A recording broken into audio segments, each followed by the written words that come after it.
been away for a while. I'm busy with kinds of stuff. However, tonight I'll have a category theory meetup, and I wanna basically read the blog post they told me to. So I'm gonna do that on stream. Make sure that I actually do it. Pretty motivating actually, having a camera pointing at you. I think I already read the... Let's do it again. Oh, that's a point on the face. Excellent. Get there.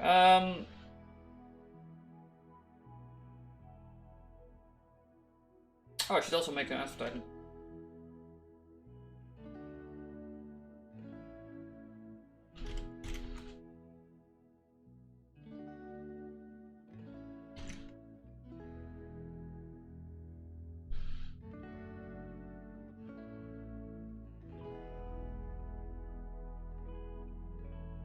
What are you doing?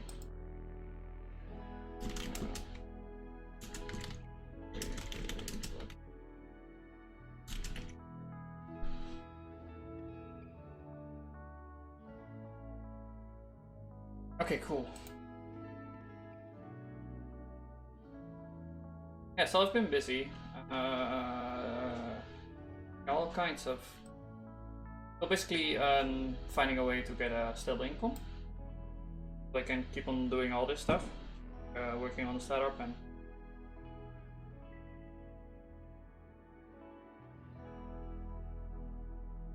also keeping on streaming.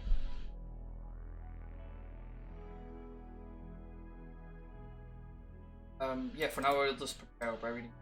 So the ancient Greek playwright Euphrates once said, "Every man is like the company he owns. Every man is like the company he is want to keep. We are defined by our relationship. Nowhere is this more category too. Want to think about our object in a category, we can only do this by describing its pattern of relationships with other objects. So a thing to note is that there is like a philosophical stream called connection.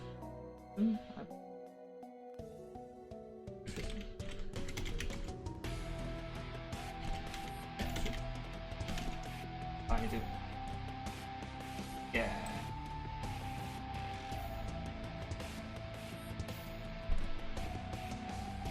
What this is like a way of thinking about how we give meaning to things, and connection system is one of the ways of doing this. And I think category theory is like related to this. Full of thought. Explain mental phenomena using artificial neural networks. No, it's even broader than this. Yeah, cognitive science.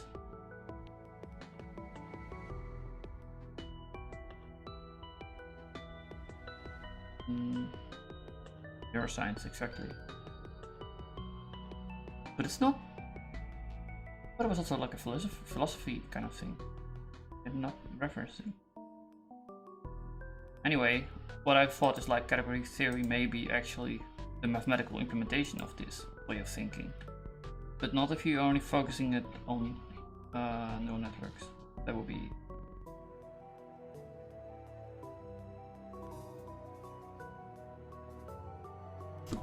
philosophy.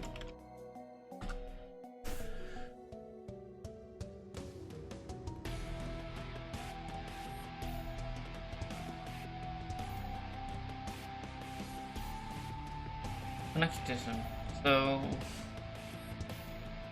the move of cognitive science that hopes to explain intellectual abilities using... Oh. No, I thought it was like more abstract than this.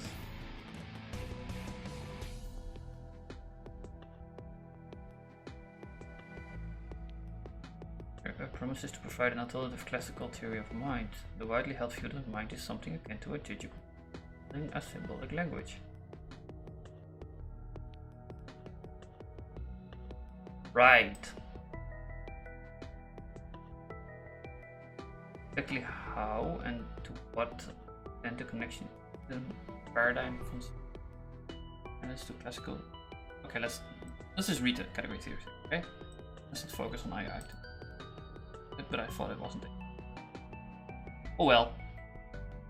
So, if you want to single out a particular object in a category, we can only do this by describing a pattern of relationships with other objects and itself. These relationships are defined by morphisms. There is a common construction in category called the universal construction for defining objects in terms of their relationship. One way of doing this is to pick a pattern, particularly shape constructed from objects and morphisms, and look for all its occurrences in the category. If it's a common enough pattern and the category is large, chances are you'll have lots and lots of hits. The trick is to establish some kind of ranking among those hits and pick what could be considered the best fit. This process is reminiscent of the way you do web searches. Query is like a pattern. A very general query will give you large recall, lots of hits. Some may be relevant, others not. To eliminate irrelevant ones, you refine your query, but increases its precision. Finally, the search engine will rank the hits, and hopefully the one result that you're interested in will be on the top of the list.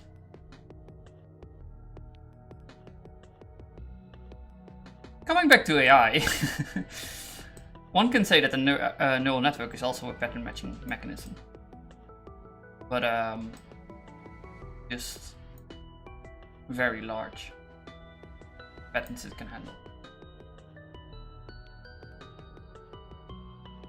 Yeah, there's definitely a relationship between things. I suspect kind of physical roots, which I just find right now. The simplest shape is a single object. Obviously, there are many instances as there are objects. Different categories. That's a lot to choose from. We need to establish some kind of ranking and try to find the object that tops this hierarchy. I don't know why we need to do this. The only means at our disposal are morphisms. If you think of morphisms as arrows, it's possible that there is an overall net flow of arrows from one to another. Again, kind of looks like a neural network. This is true in ordered categories. Partial order. We generalize the notion of object precedence by saying that object A is more initial than if there is an arrow going from A to B. So we're like looking for the root now. There's an arrow from A to B. So that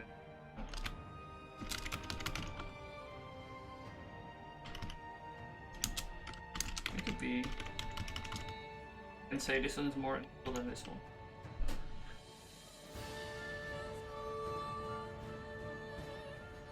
A morphism going from A. You could define the initial object as one that has an arrows all the other objects. So it would be like the initial object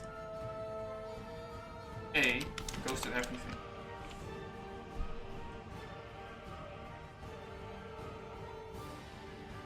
That's not valid. But you get that idea, right? That's a wild card. Obviously, there is no guarantee that such an object exists, and that's okay. But you can make the assumption. That's what they're saying.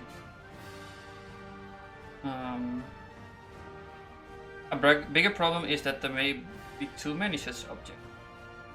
Recall is good, but the precision is lacking. So we have a lot of matches, but we have too many matches. We just want to get one. The solution is to take a hint from ordered categories. They allow at most one arrow between any two objects. There's only one way of being less than or equal to another object. Which leads us to the definition of the initial object. The initial object is the object that has one and only one morphism going any object in a category.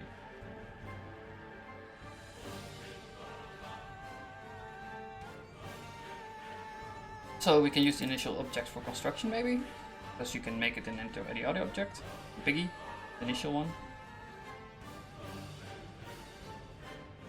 So we have A, C, A, B, A to whatever. However, even that doesn't guarantee uniqueness of the initial object. If one exists, the initial object is the object that has one and only one morphism going to any object in the category. But it guarantees the next best thing, uniqueness up to isomorphism. So uniqueness up to A to A. Isomorphism is an error. Are very important in category. Isomorphisms are very important in category theory, also in the Lens library. Well, not in the Lens. It's useful in the Lens library. Not important. I don't know, I'm not sure. We'll talk about them for shortly. For now, let's just agree that the uniqueness up to isomorphism justifies the use of the in the definition of the initial object. We can call it the, because we can go unique up to isomorphism.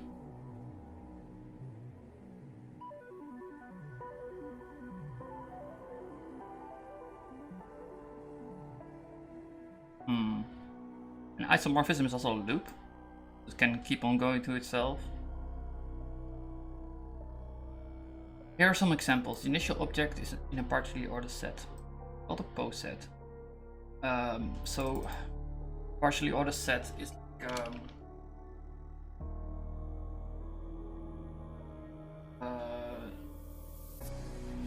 we have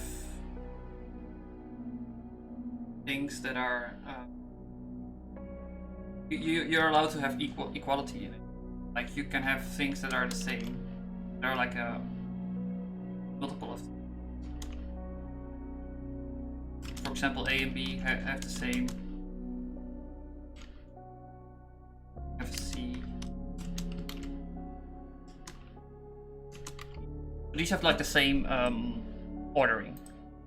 They're just, if you would print them out in an order, you will get just like that.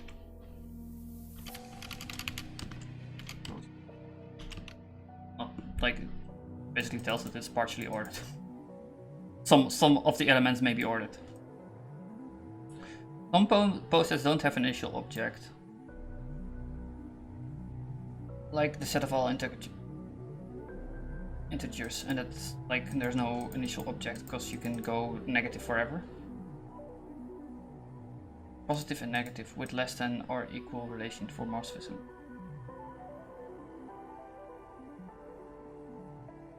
And a set of all integers is also a partially ordered set because, well, it's all ordered. There's no doubles, but we are allowing for doubles. Like, you don't have to have doubles. So, like, one. Any ordered set is also a partially ordered set. In a category of sets and functions, the initial object is the empty set. Remember, an empty set corresponds to the Haskell type void. There is no corresponding type in C++. We can't make a void. There's no inhabitants of void. And uniquely, so if you have something that is void in Haskell, like a function fun, that's of type void, there's no way to make an implementation of that type. Well, you can use bottom, but that's about it. You can do run infinite self-recursion or so, basically breaking your code. So if you have the void type, then you can make any other type, because you will know it's absurd. Corresponding type is C++, so Maybe you can make one. But there's no one in the standard library. It's called absurd. In the category of sets and functions, the initial object is the empty set. Remember, an empty set corresponds to the Haskell type void. So empty set at type level would mean you have no inhabitants. Yes. So you could just represent types as sets, and you don't have any inhabitants, then you're a void. So you don't have any implementation. It's this type family of morphisms that make void the initial object. Let's continue with a single object pattern. Let's change the way we rank the object. We'll say object A is more terminal than object B if there is a morphism going from B to A. So more terminal is the opposite than more initial. But it goes the other way around, right? We're now looking for the terminal object instead of initial object.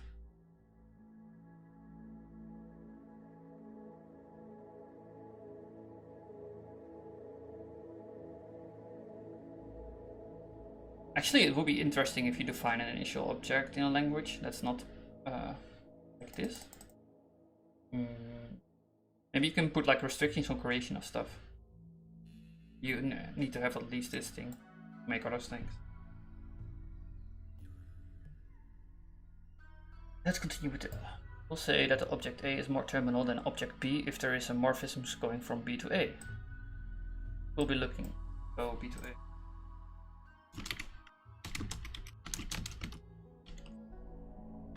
We don't care about postsets anymore. We're going now. A is more terminal, so the other side. Positive position, man. We were looking for an object that's more terminal than any other object in the category. Again, we will insist on uniqueness. Terminal object is the object with one and only one morphisms coming to it from any object in the category, up to isomorphism. And again, yeah, up to isomorphism. What they mean is like, this is fine. This doesn't mean you're, we don't care about isomorphism. Okay, that's what they mean with up to isomorphism, right? Because otherwise you wouldn't. This is strictly speaking not terminal, right? Because you're also in initial, like you're in a negative position, so it's not strictly terminal. But we say up to isomorphism to indicate we don't really care about isomorphism in that definition.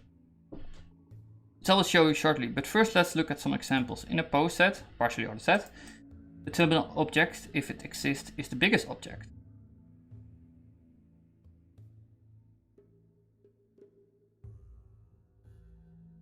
In the category of sets, the terminal object is a singleton.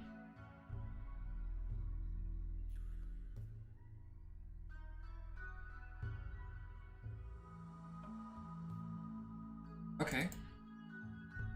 We've already talked about singleton. Oh. They correspond to the void type in C++. This is not confusing at all. This void type and this void type are completely different things. But void means nothing. And unit in Haskell also means no information. You can return have a function from A to nothing. Because we can always forget the argument. We can always make a nothing.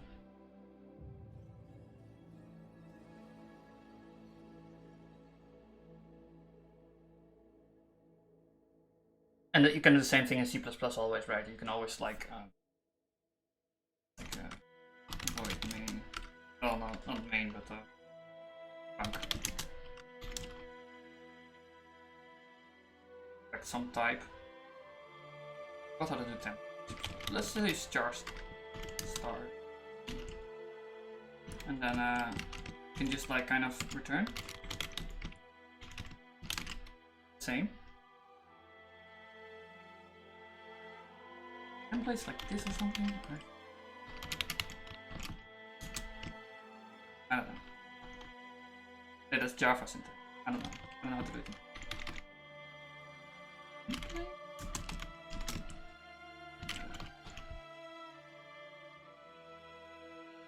So yeah, like we can always construct these types. It's a terminal object. We can never construct this type. So they're opposites. Co-terminal. Or co-initial, if you will.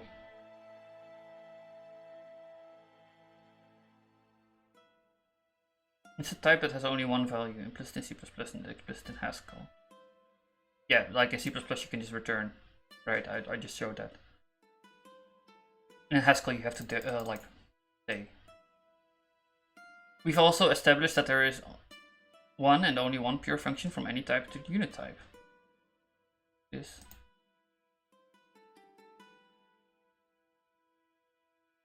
Only one pure function, and they mean by there's only one in that. There's no other way of writing this. I did the same thing. Yeah, you can use const, but const is actually doing that. No, const is a bit different. You do this, but it's this. It's basically what const is A to B to A. There's only one way of doing this too, which is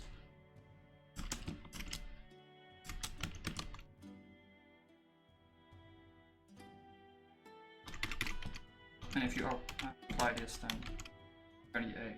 So const is basically the function that drops an argument.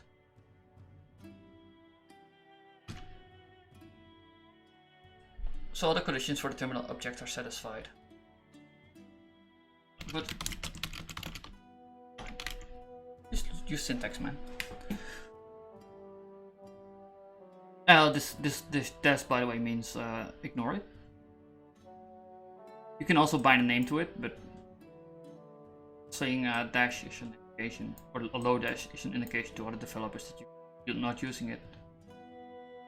Notice that in this example, the uniqueness condition is crucial because there are other sets, all of them, but for the empty set, that have incoming morphisms from every.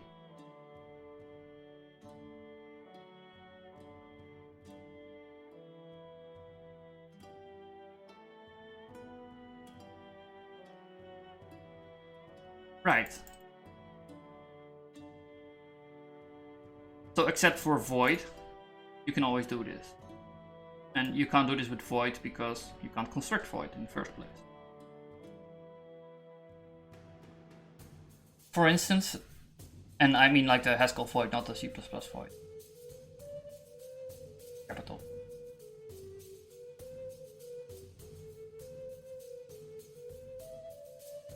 There's a Boolean valued function for every type.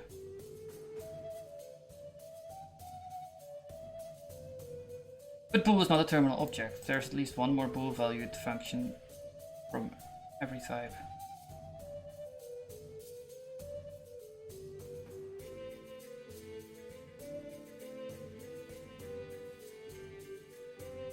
Right.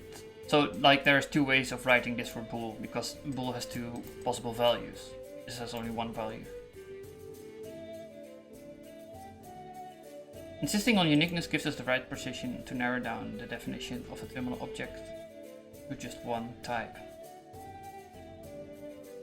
Terminal object is the object with one and only one morphism coming to it from any object in the category, which has uniqueness. So there's only one way of writing it.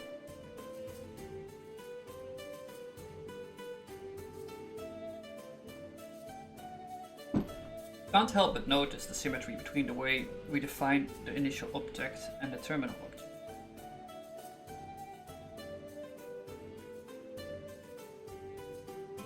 Yeah, I just mentioned that, right? Like they're opposites. So yeah. The only difference between the two was the direction of the morphisms. It turns out that for any category C, we can define the opposite category C up by just reversing the arrows. What you just said there. Co-initial or co-terminal. Whatever you want, man. Opposite category automatically satisfies all the requirements of a category, as long as we simultaneously redefine composition. Here it's getting really panic. Original morphism.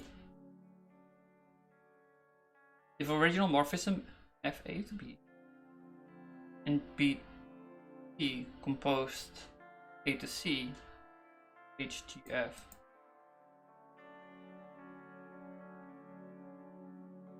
They flipped. F was second here, first here. So you need to flip the morphisms. Or the compositions too. As long as we simultaneously redefine the composition. Kind of annoying.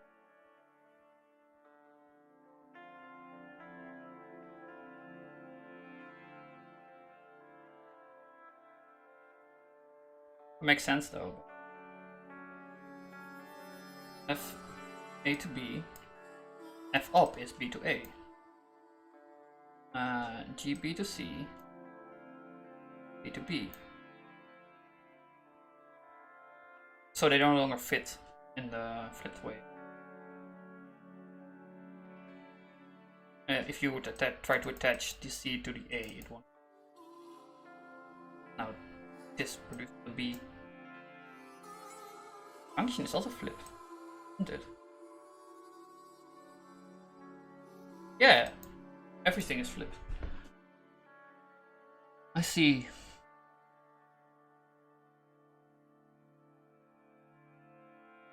I'm reversing the identity arrows is a pin alert, no up. Identity to make like nothing.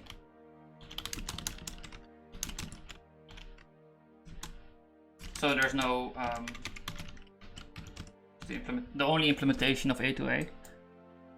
Well, the only that runs. This one is actually useful in some cases. Trust me on that. I used it to fold over. Like use it as a monoid for function composition, like the identity of functions. The unit? Duality is a very important property of categories because it doubles the productivity of every mathematician working in the category theory. That's it.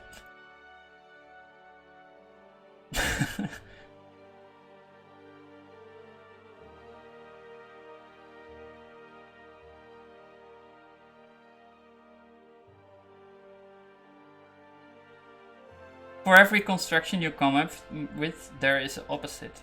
And for every theorem you prove, you get one for free.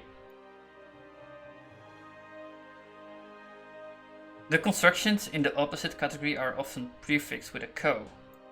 So you can have products and co-products, monads and co-monads,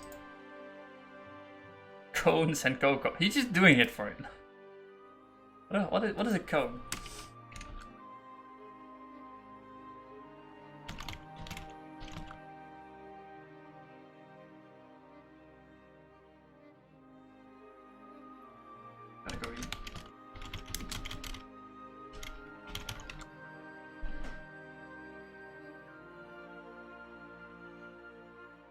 Cones and co-cones, limits and co-limits, and so on.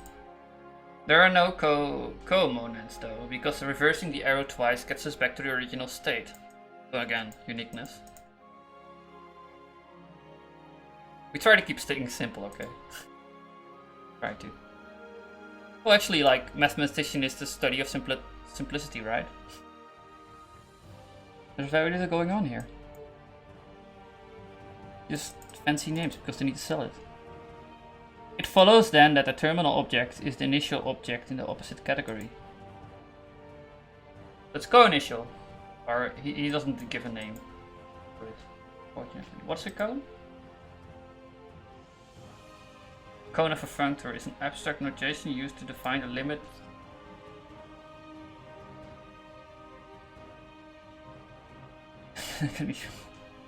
abstract notation limits captures the essential properties of a universal construction such as products. Okay, let's just leave that for now. We'll leave something open for another day. I just wanna keep focusing on the blog post. I think he just put it in there as a joke.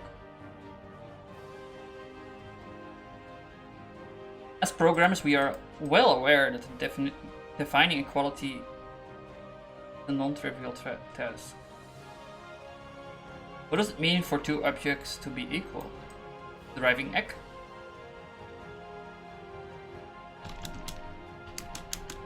Oh, what about like we have a user and then like we do like name and age and equality just means deriving egg.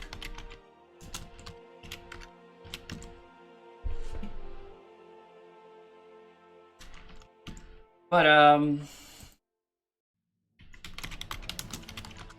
the lens people will disagree. Because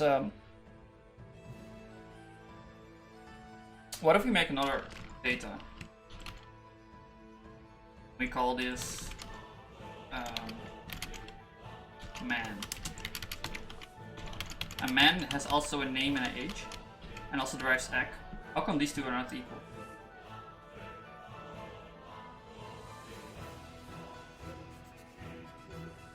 And that's what they're getting at here. We want to define it by relations. Do they have to occupy the same location in memory? Pointer equality? This is actually like a really good heuristic. You want to do cheaply, like C++. Or is it enough that the values of all their components are equal? So that's what deriving egg does. But then my question is, how is man different from user? Are two complex numbers equal if one is expressed as the real and imaginary part?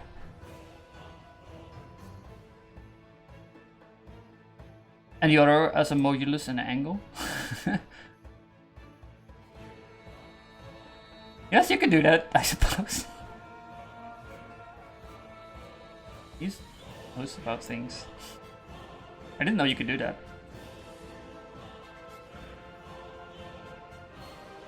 Huh. You'd think that mathematicians would have to figure out the meaning of equality, but they haven't. No, they just give a bunch of definitions and they would all like just make sure their own little systems occupy with this, keep on using the same definitions. It's called axiom. Like the assumption you make for your system. It's taken to be true. Remember, it's a starting point for future reasoning and arguments. So you have to do this. Any mathematician has to do this if they want to make a system that's consistent. Proven by Gödel. Anyway. They have the same problem for multiple competing definitions for equality. There's the propositional equality, intentional equality, intentional equality, so like...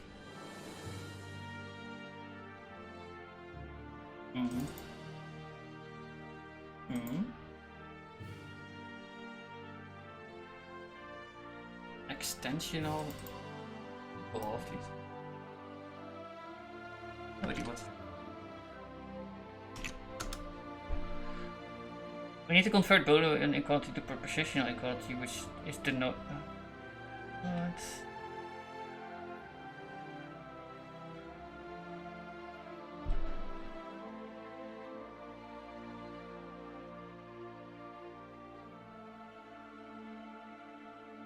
Okay, let's just skim this. And if we need to know more about this, we can Google it. Extensional equality and equality as a path in homotype type 2. Which would be this, actually. you would like use the module name and then go down to the data, and then that's your type-based equality. Homotopy type theory.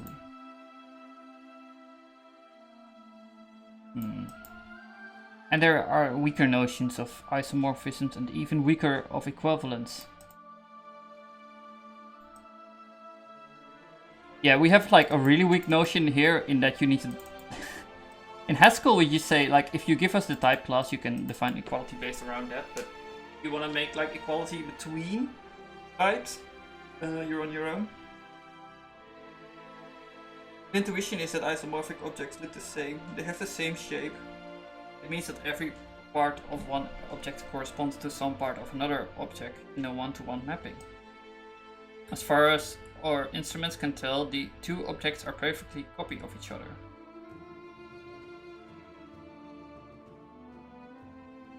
Well, the values can be different, right?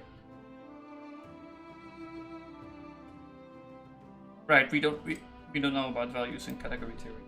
We only know about like categories and objects. Whatever those are. Mathematically, it means that there is a mapping from object A to object B. And there is a mapping from object B back to object A. And Haskell, like, if you want to have an isomorphism in Haskell, you can make one preferably with new type.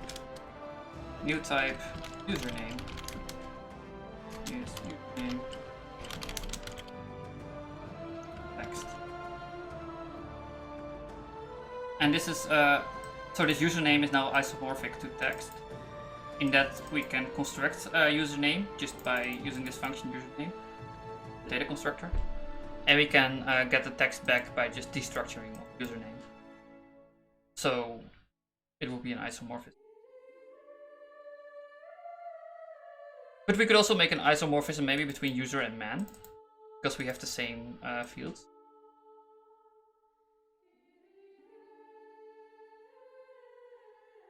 Just you need to define one function to go one way and one function to go the other. Maybe actually trivial with a packet blocker. Don't even compile them because these names are the same. In category theory, we replace mappings with morphisms. Right, an isomorphism is an invertible morphism. Right, you can go back. Or a pair of morphisms, one being the inverse of the other. We understand the inverse terms of composition and identity. Morphism G is the inverse of morphism F. Composition is the identity morphism. These two are actually equations because there are two ways of composing two morphisms. Okay.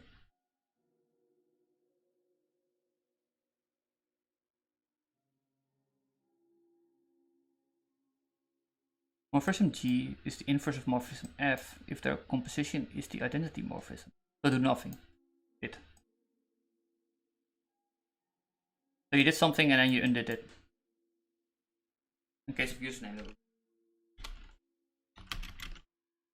into we can go text to username. This is just username. Out username.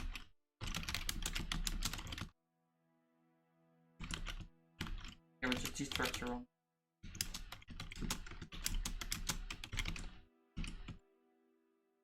And if we compose these together, out.into is here.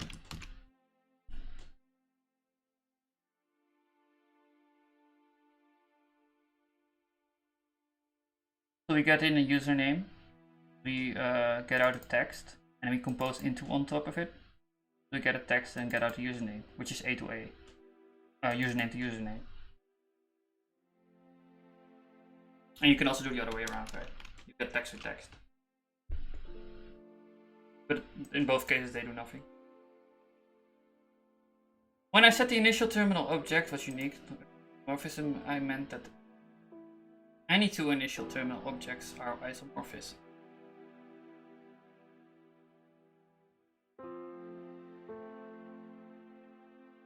Any two initial...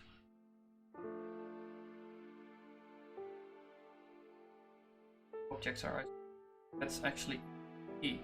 Let's suppose, if you say so, man. Let's suppose that we have two initial objects, I and I2. Since I is initial, there is a unique isomorphism F from I2. By the same token, since I2 is initial, there is a unique morphism G from I2 to I1. What's the composition of these two isomorphisms?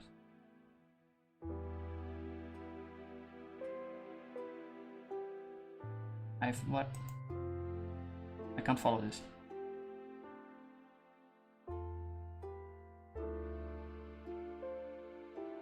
Unique morphism Fi to I2.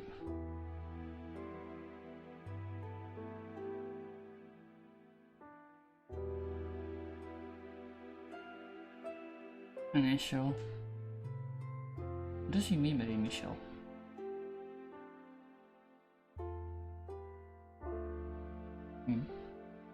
Absurdity?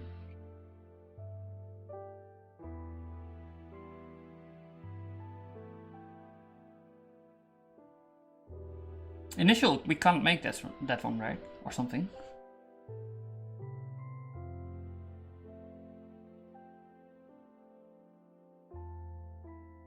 I had this one in my blog post.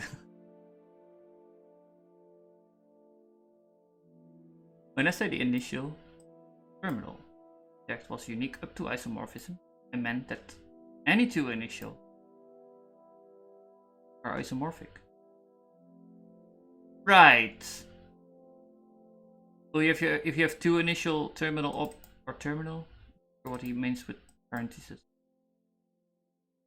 But if you have two of them, they're isomorphic to each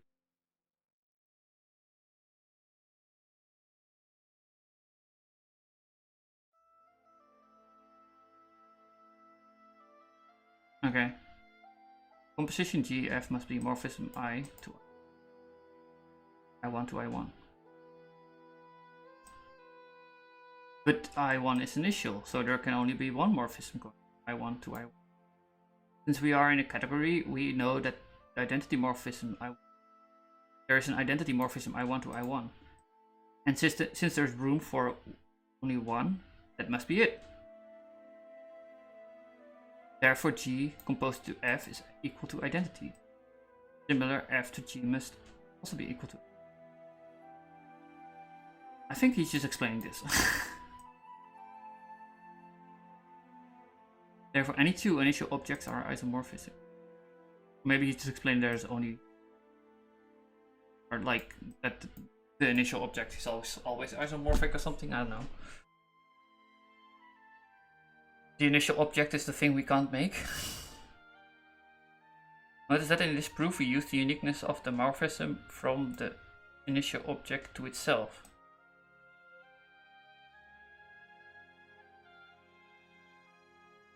Uniqueness of the morphism from the initial object to itself.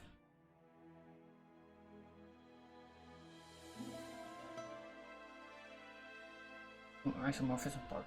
Why do we need the uniqueness F and G? Because not only did the initial object unique up to isomorphism. Okay, it was a proof. That's why I get confused. Way too detailed.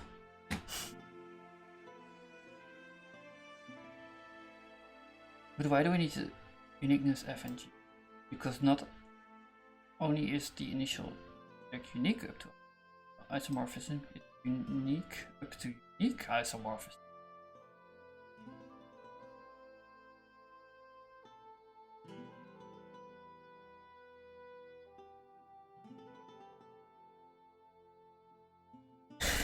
Okay.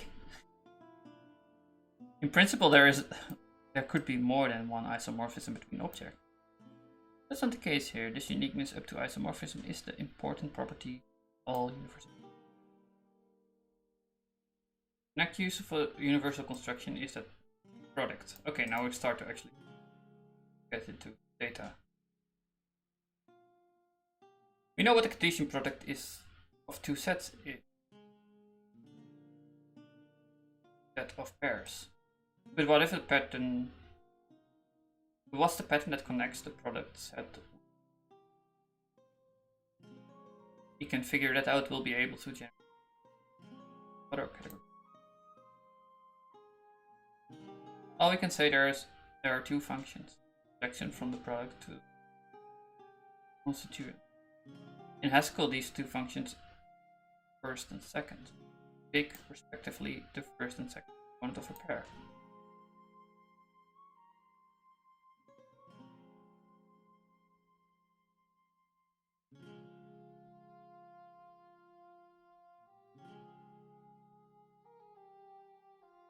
Product and set. You figure that will be able to generalize it to other categories. Functions.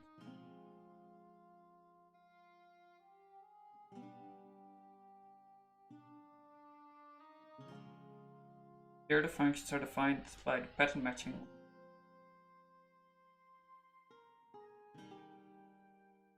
I mean, like, given x and y, you just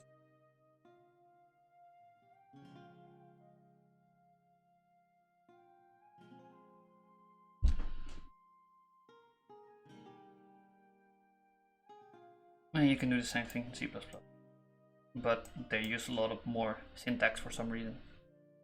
Eh? Oh, this is how you do generics. You need to add template. Hmm.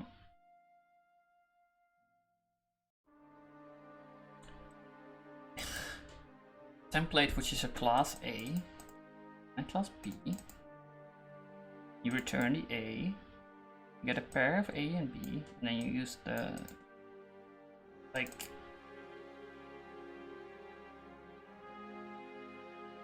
right, this is class name.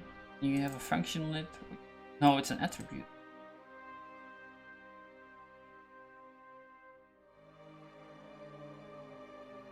Equipped with a seemingly very limited knowledge, let's try to define a pattern of objects and morphisms in the category of sets that will lead us to the construction product of two sets A and B. This pattern consists of an object C and two morphisms P and Q connecting it to A and B.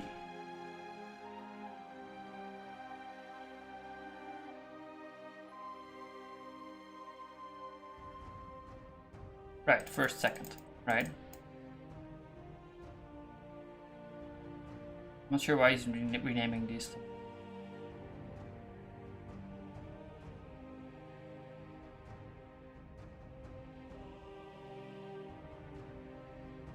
LCS that fit pattern will be considered candidates for the product. There may be lots of them. For instance, let's pick intent goal and get a sampling of candidates for the product. Here's one int. Can int be considered a candidate?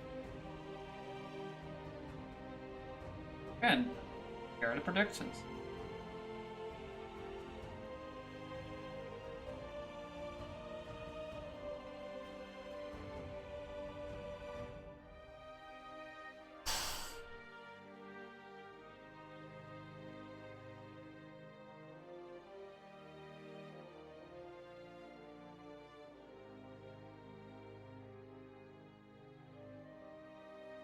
Pattern consists of okay.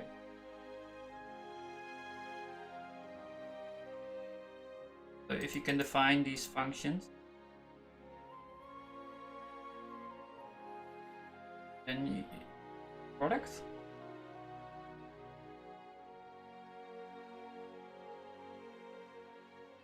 Here's another one. Int bool. It's a tuple of 3 elements. Or triple.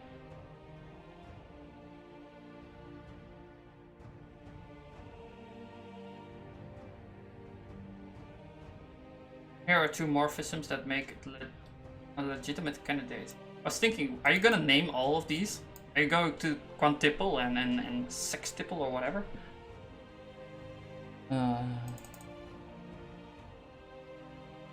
Hextuple? Hextuple? Hextuple? Here are morphisms that make it a legitimate candidate. We are using pattern matching on triples.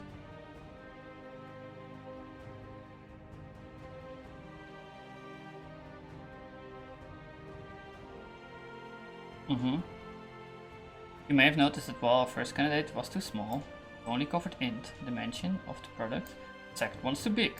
Previously duplicated the int dimension. But we haven't explored yet the other part of the universal construction, the ranking. We want to be able to compare two instances of our pattern. We want to compare one candidate object C and its projections P and Q with another candidate P, projection P prime and Q prime. We would like to say that C is better than C prime if there is a morphism M C prime to C, but that's too weak. You want to find like a good projection, like you want to, okay, so you're like zooming in onto the definition now. I was just like baffled by this. What are you doing, man? But he's like looking for the definition together with the reader, I think. I'd like to say that C is better than C prime. So yeah, you want to have like a ranking function. We also want the projection to be better or more universal than the projections of C prime.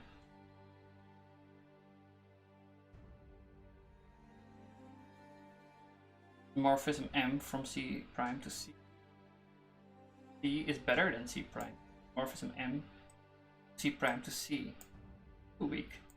I also want to say the projections to be better or more universal than C prime.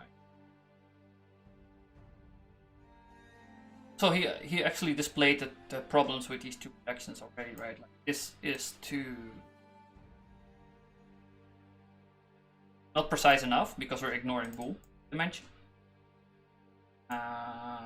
This has too much information because we have an extra int. So how can we fix that? That's what you're asking. Yeah. Means, and he's using another morphism for that because we can only define things by morphisms. Projection P prime and Q prime can be reconstruction from P Q using M.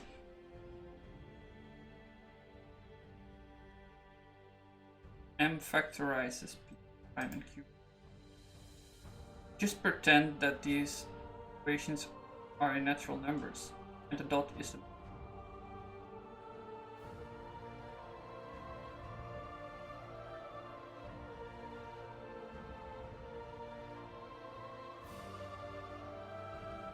factorizes. Why didn't they pretend this?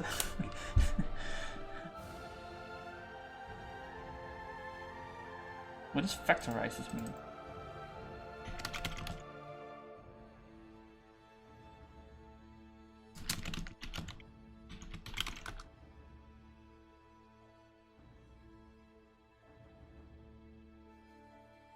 Number or another mathematical effect as a product of vectors.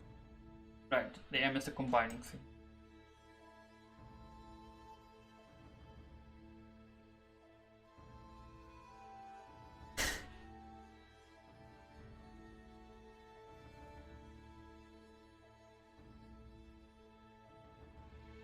Just to build some intuition, let me show that the pair int and bool two canonical projection first and second be better than the two candidates. Cool.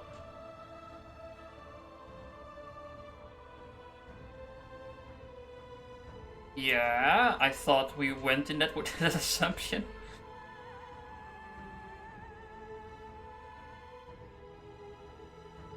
I mean, I'm more interested in why. What does this M do? How does this M fixes these two? How does this M prevent these things from happening?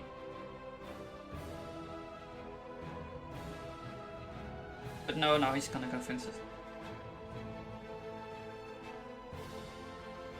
Mapping M from the first candidate is X to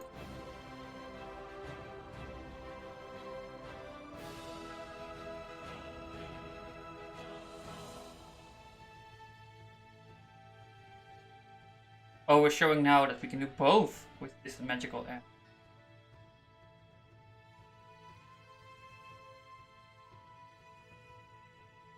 M for the second example, similarly uniquely determined.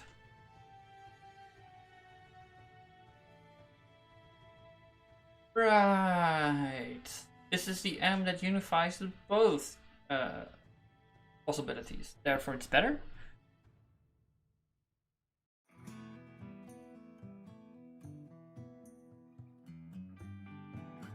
We are able to show that interval is better than either of the candidates. You're like doing hill climbing now. Let's see why the opposite is not true. Could we find some M prime that help us construct first and second from P and Q?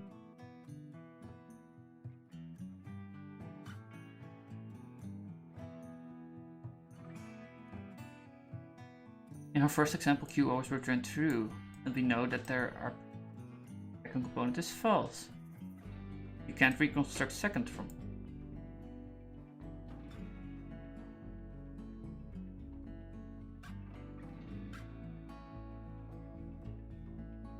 The second example is different. We retain enough information of running either in Q. Press some factorize first and second.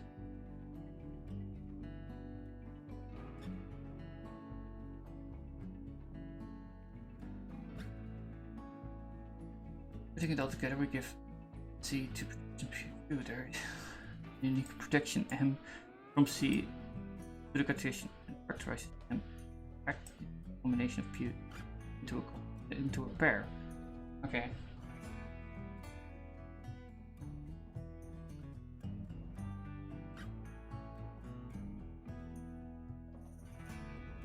Makes our Cartesian product A. Means that this universal construction would category of sets. Fixed sets.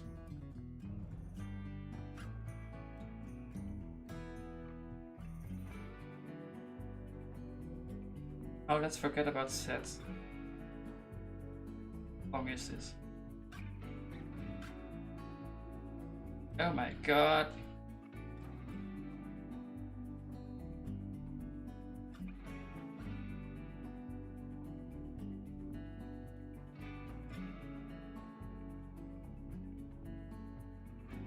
I want to do programming here.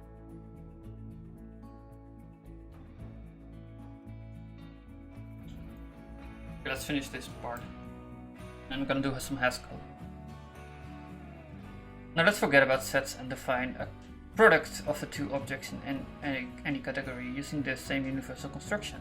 Such a product doesn't always exist, but when it does, it's unique isomorphism. A product of two objects A and B is the object C equipped with two projections such that any other object C prime equipped with two projections. Ugh. I think I've read enough, like.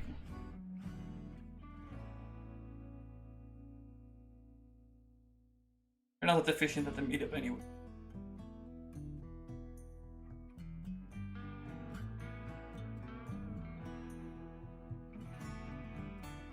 A higher function that produces the factorizing function M from the two candidates is sometimes called factorizing. In our case, it would. It looks like C to A, C to B, C to A, B.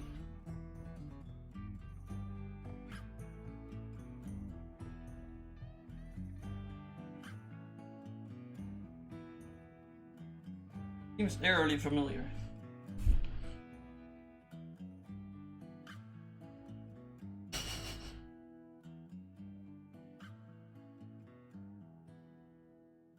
So we're getting this final function right. This is the result. And we're applying this x, ex, qx.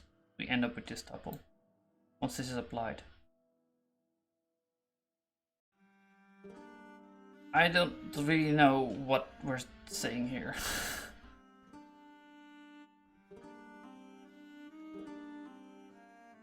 Hasn't proven anything. Product of two objects A and B is object C equipped with two projections. For any other object C prime equipped with the two projections, there is a unique morphism M C to C that factorizes those projections.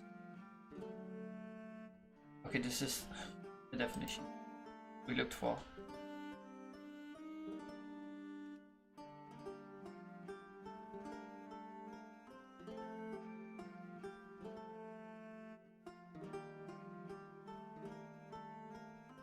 Hmm.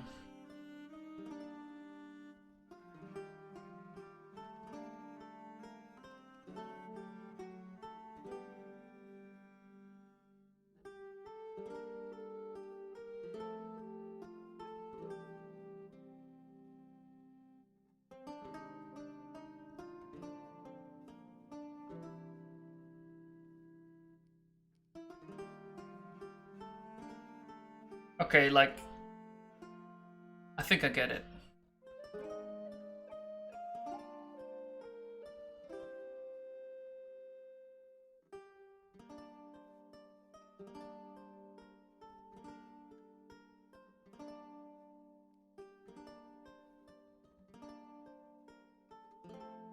Okay. I think it's like explaining the need of why you need to have a factorize.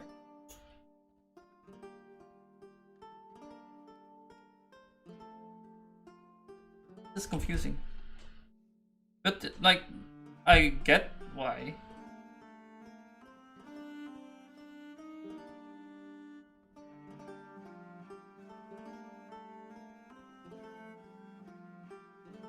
I mean, you need to define it in relationships to other things, right? The only way you can do.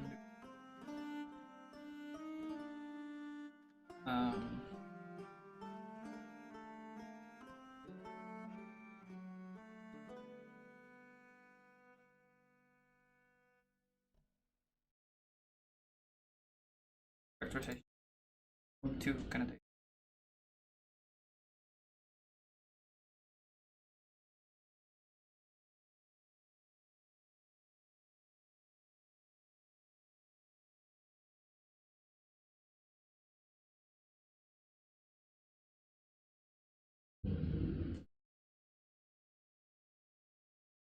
I want to finish Coproduct 2. Still can't maybe be able to get through that. So I will. Like every construction in category theory, the product has a dual, which is called the coproduct. When we reverse the errors of the product pattern, we end up with an object. So now we're actually going from A to B to C. Reverse, reverse. Yeah. The ranking of the inverted object is better than object C prime that is equipped with dimensions I and J if there's a morphism M from C. Factorizes the injections. So now we're talking about injections instead of projections. Best such an object, one with unique morphism connecting to any other pattern, is called the coproduct, and if it exists, is unique up to isomorphism. A coproduct of two objects A and B is the object C equipped with two injections, such that for any object C equipped with two injections, there is unique isomorphism M. Unique morphism M from C to C prime that factorizes those injections. We're going to see where's the factorizer for this. And now it's going to some examples, maybe. Yeah, enums or unions.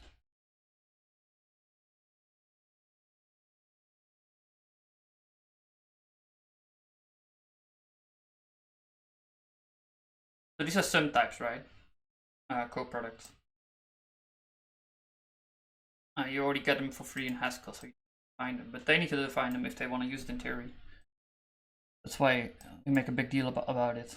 And you also, like, if you want to use products, you also should be able to define it. So that's why you make a big deal about it here. You could, like, just give a reference with, like, okay, this is how to define that, and you can start using it.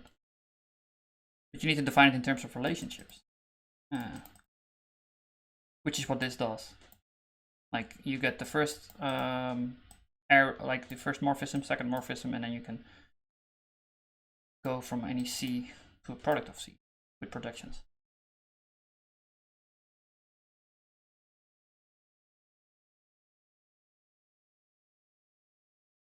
In a category of sets, the coproduct is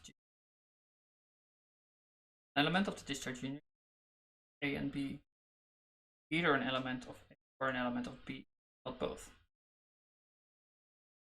Two sets overlap. The disjoint union contains two copies of the card. You can think of an element of a text and then identify that specifies its origin. Why is there no music?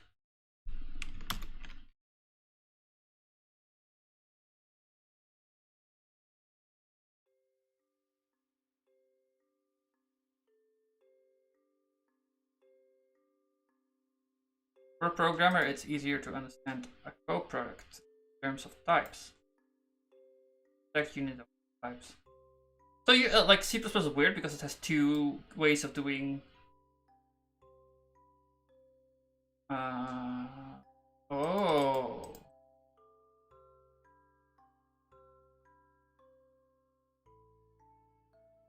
What is that? Is it this union thing? It reserves the maximum amount of memory you can have in here, which would be a actually pointer, so int.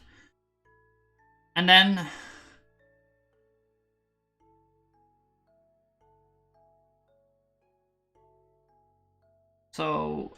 like you can use this tag to figure out which one which one is in memory here. I think that's how it works. It's pretty low level to use. But like this is like a place of memory you can put in either this one or this one, but not both. Like you reserve the maximum amount of memory, and it would make sure that you only put in ints or pointers to chars. That's what the type checker does for you in C++. And then you can use this mechanism to dereference it, like to get a value out. So if it's a phone, then you this, and if it's an email, you'll try and dereferencing char array. Actually, I forgot how.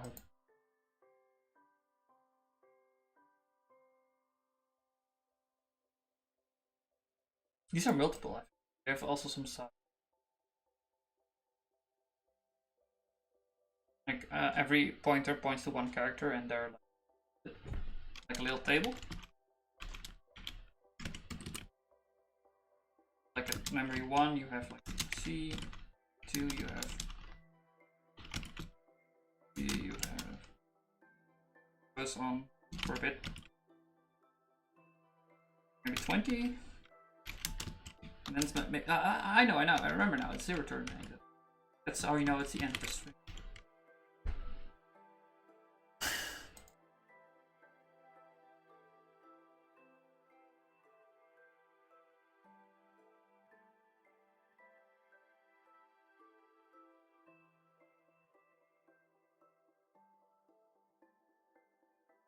Two injections can be either implemented as construct functions. For instance, here is a first injection as a phoneme.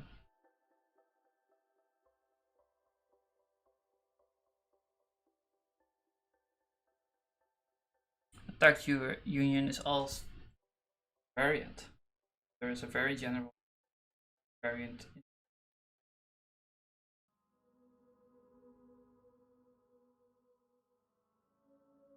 So actually Rust uses this so much and has like really good support for it. C++ not so much.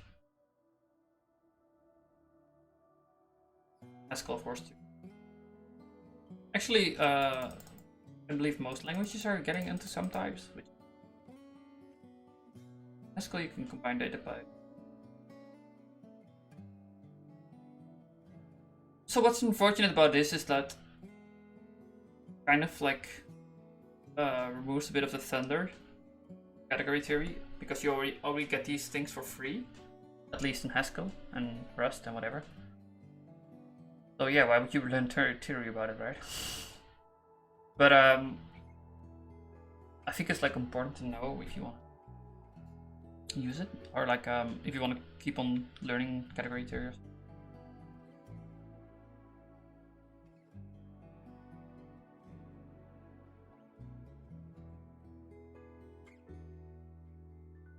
Constructor injections and attacks for the pattern matching, but it's later. How we would construct contact. I think I already showed this. New types, but yeah, you can do this too. This OR means like you have either this one or this one.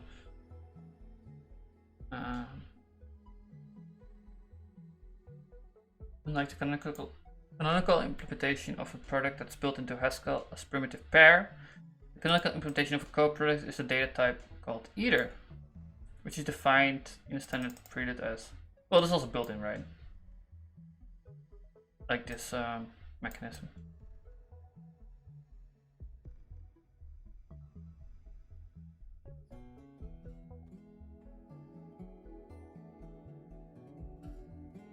It is parameterized by 2 times. That's 2 value of A and Y. So if you've defined factorizer for a product, we can define one for oh right.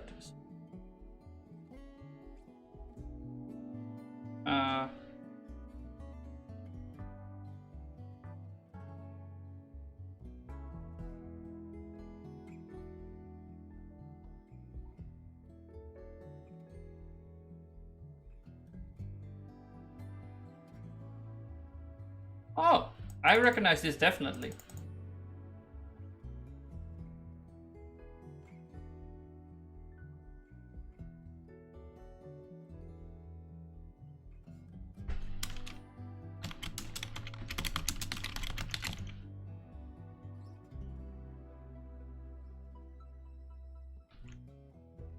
Let's have a look.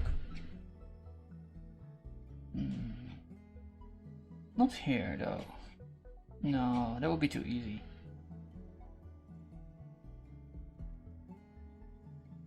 Visible.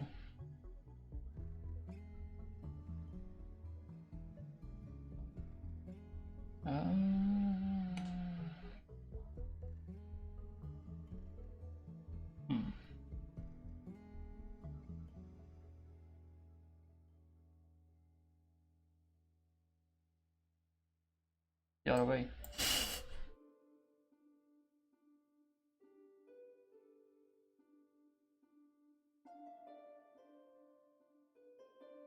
Oh, I need to go to front.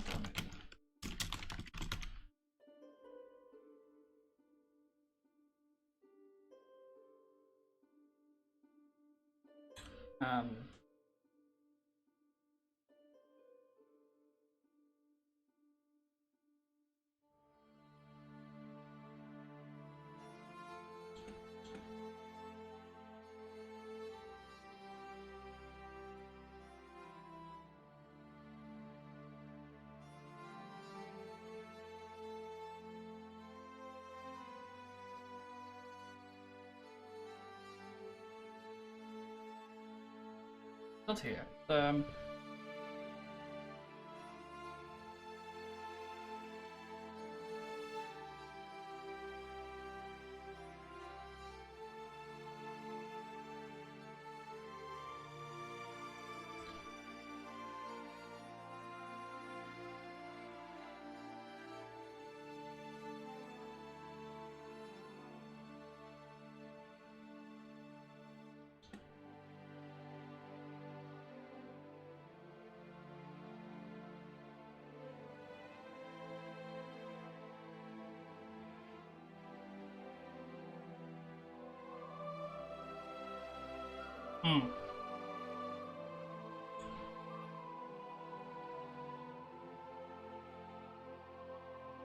I wonder what the opposite is of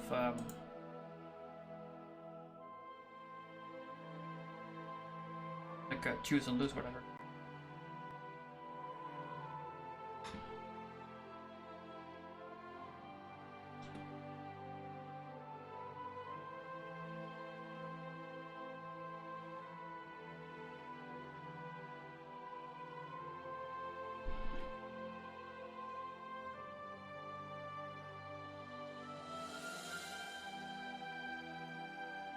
Yeah, let's just continue. Seems very familiar.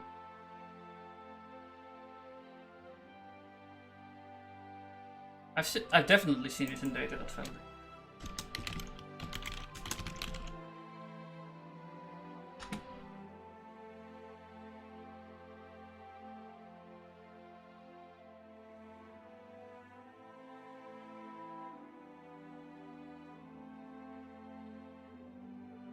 Look at that. E, A to C.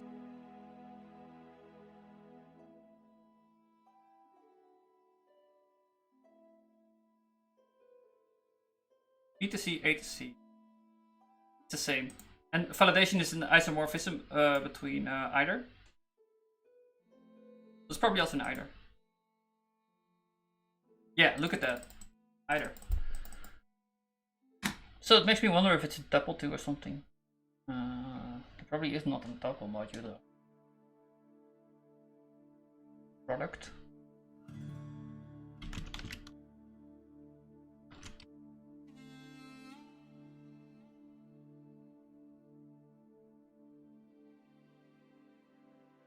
There's a tuple. Doesn't have it.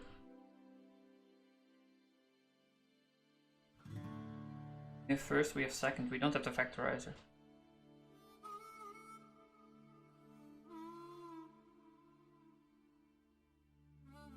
Opposite.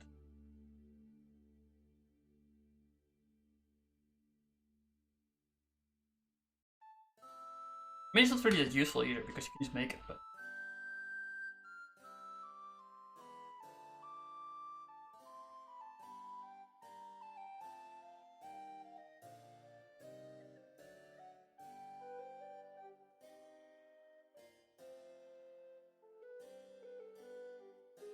C to A, C to B, C to AB.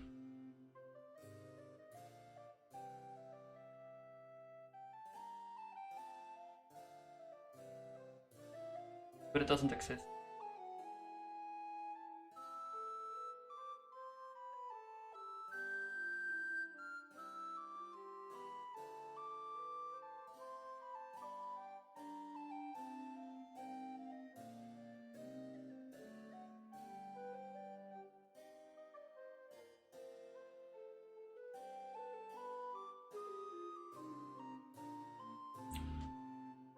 Different.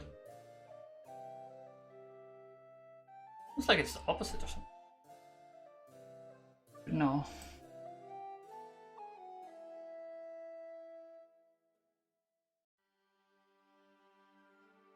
Asymmetry. We've seen two sets of dual definitions. The definition of a terminal object can be obtained from a initial object by reversing the direction of the arrows. In a similar way, the definition of a coproduct can be obtained from a product. It's in the category of the set of initial objects is very different from the final object. Yet in the category of sets, the initial object is very different from the final object. The coproduct is very different from the product. We'll see later that a product behaves like multiplication with a terminal object playing the role of 1, whereas the coproduct behaves like a sum. Which is why I keep saying sum types. With the initial object playing the role of 0. In particular, for finite sets, the size of the product is the product of the sets. The size of the product is the product size of the individual sets. The size of the coproduct is the sum of the sizes. So this means in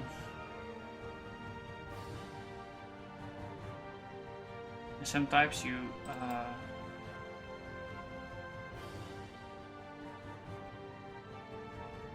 if this was were like a proper struct with fields int and for number, you would have both. You would reserve memory for both. And now you can just add these memories together.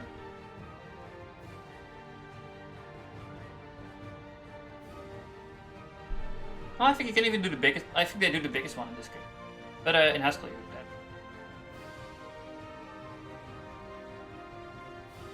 The possibility range is as big.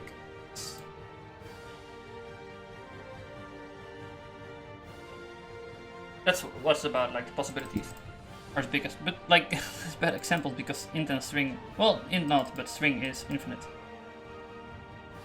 So even though int is limited to like 2 billion or something, a string, if you add infinite to this, which is limited in size, you will get infinite. But if this would be like char, it would be finite in size. Even though UTF-8 is really big, but finite.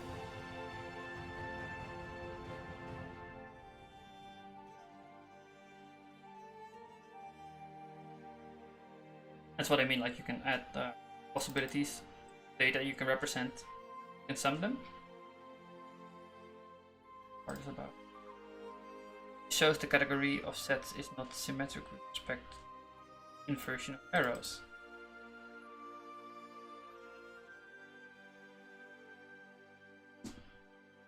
That while the empty set has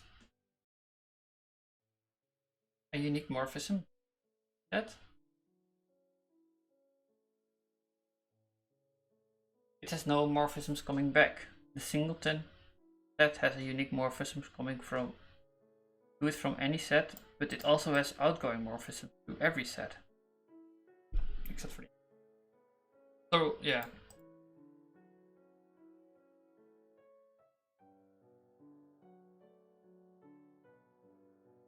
As we've seen before, these outgoing morphisms from terminal objects play a very important role of other sets. Set has no. So there's the relationship of the singleton set to the product that sets it apart from the coproduct. Consider using a singleton set represented by the unit type. Yet another vastly inferior candidate product pattern, equipped with two projections P and Q.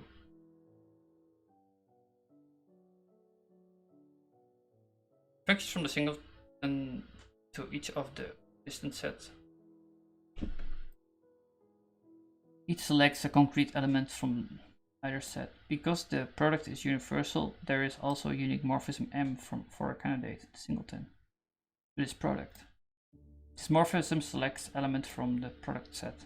It selects a concrete pair. It factorizes the two projections. When acting on the singleton value unit, the only element of singleton set, these two equations become.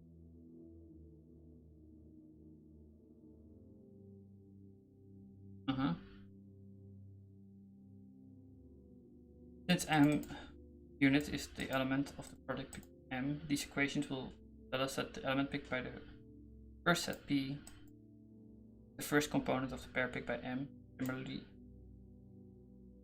to the second component. This is total agreement with the understanding that elements of the product are pairs of from the constant set.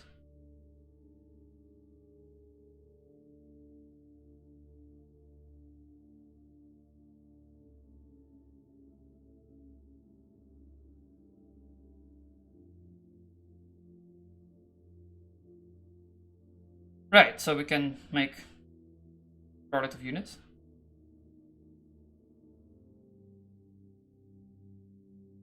But you can't do this for either for some reason.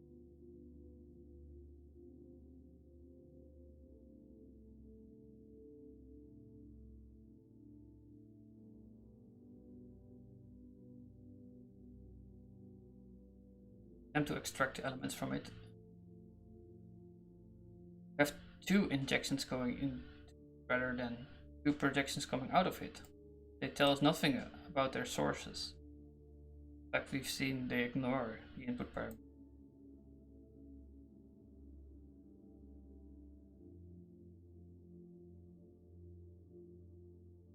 Factorize.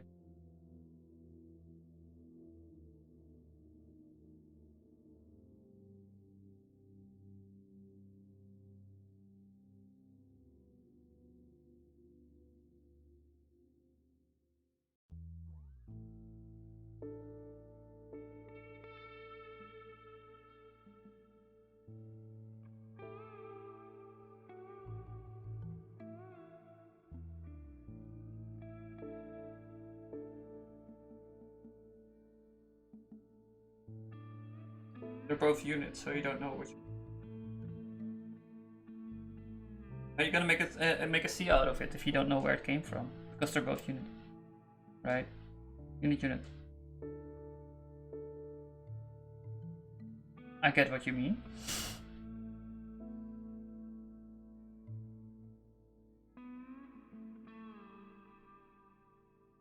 Neither would be the unique morphism from the coproduct to a singleton. Category of set just very different from the direction of the terminal end.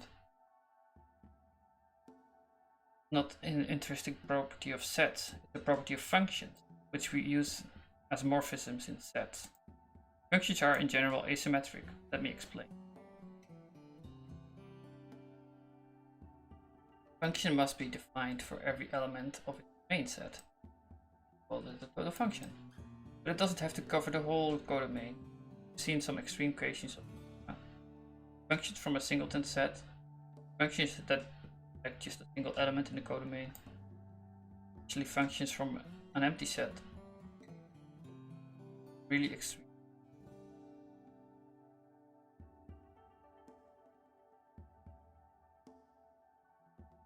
When the size of the domain is much smaller than the size of the codomain, think of these such functions as embedding the domain in the codomain. So codomain, they mean like arguments, and domain is fields, I think.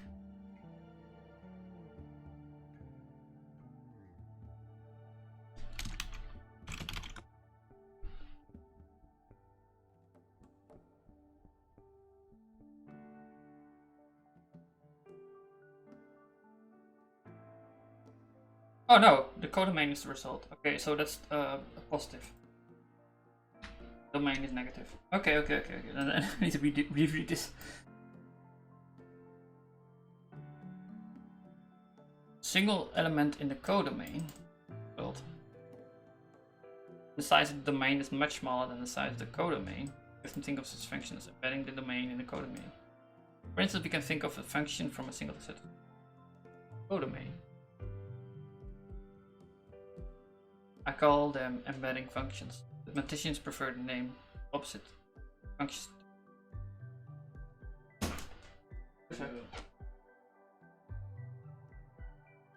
Eén bericht van het scherm. Van het scherm hier. Niks van gehoord. Oh, je moet me bellen. Ja. Jij gaat zo naar Amsterdam toe? Ja, dan morgen nog een sollicitatiegesprek. Nee. Maar je komt vanavond wel weer terug? Autootje zouden morgen vroeg. Ja? Dan zit er wel genoeg benzine dan in het auto.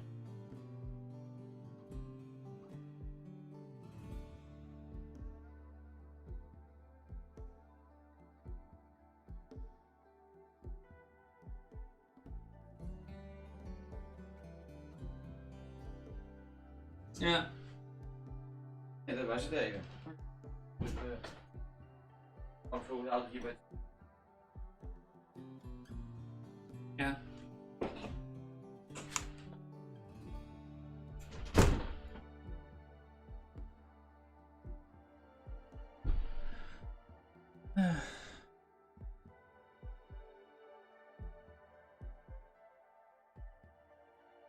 The other source of asymmetry is that functions are allowed to map many elements of the domain set into the element of the codomain. They can collapse them. The extreme case of functions that map the whole set into a singleton. We've seen the polymorphic unit function that just does that. Where's the head links? The collapsing can only be compounded by composition. Composition of two collapsing functions is even more collapsing than individual functions. Mathematicians have a name for non-collapsing functions. They call them injective or one-to-one. Of course, there are some functions that are neither embedding nor collapsing. They're called bijection, and they are truly symmetric because they are invertible. In the category of set, an isomorphism is called the same as a bijection.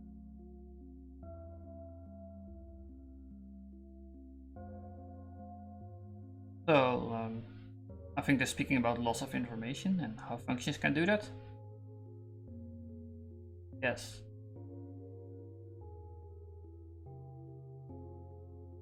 But the terminal object is unique up to.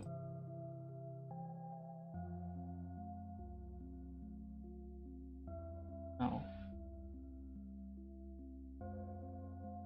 Okay, done. Let's do something real. What am I doing?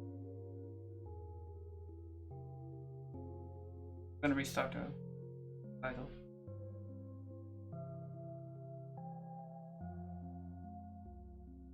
Right back.